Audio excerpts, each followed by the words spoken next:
I've been doing research in Cameroon for the past several years, and one of the most striking things that I've seen in there is the huge investment and development from China.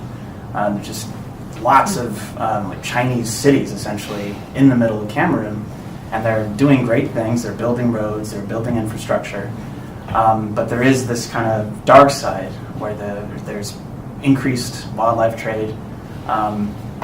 So this is something that worries me, and I don't really know how to, and I guess it goes back to this balance issue.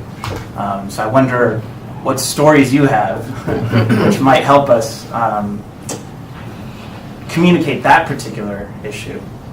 Well, I would love you to meet this young man whom I heard about but met for the first time yesterday. He's called, what's his whole name? Hong. Yeah, we keep Hong. I have it. Hold on. It doesn't matter now. Anyway, Hong. He, when he was a little boy, he went past the market and he was very sorry for the animals being sold in China. And he promised the animals he would help them when he grew up. And he became a journalist, and he was writing about some of these issues in China. Quite a courageous young man, because he wrote about them, And then when this film was made, Ivory Game, which is about the ivory trade, he agreed to go undercover and pose as a buyer. A very dangerous sort of situation. Anyway, I met him properly this morning. I had an hour with him. I would love you to invite him to come and talk to you, because we spent a lot of time talking about just this. And he said, what we have to do is to engage these people. He said, I've been talking to them. And once they understand, once you involve them, and once you discuss with them how they can behave differently, whether it's the CEOs of the logging company or the mining company or the road construction or whatever it is, he said the behavior begins to change, but nobody bothers to talk with them. They just point fingers and blame them. If he were to come, I think for your group, this could be amazing, and he would come. I mean, he's gone back to China this morning, but he would come back, and he's going to become involved with JGI. Definitely. Good. He wants to get involved in Roots and Shoots.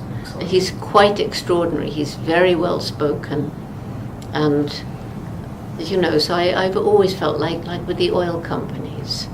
When I first worked with an oil company, it wasn't Cameroon, it was Congo Brazzaville, and of course all the animal rights people were all over me like a ton of bricks, because how could I, same with the animal labs, how could I sit down and drink a cup of tea with them, because this was betrayal and I shouldn't be in the room with them. If you don't talk to people, how will they ever change? So with the oil companies, how hypocritical to say, well, I won't touch your money, but I will buy your products. Oh yes, how could I travel the world 300 days a year if I wasn't using the products of oil and gas companies? So there you just have to work out which oil and gas companies you should avoid like the plague, because they have an environmentally horrible, beastly record, and others try harder.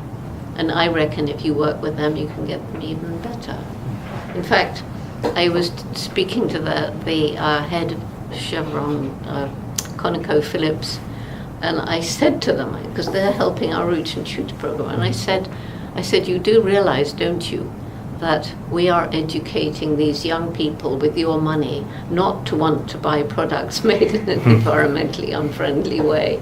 And they were all laughing, and I said, pushing towards clean, green energy means that in the future your company can succeed, because we're educating the general public to want to buy clean, green energy. So anyway, but to go back to, so it's working with the companies, and Hong feels he can do it. He said, I know how to do it. I've done it, I've seen it working. So it would be great if you invited him. It's a great specific suggestion. Thank you. I think this would be really good. He can do it way better than me. Yeah. Because he's Chinese,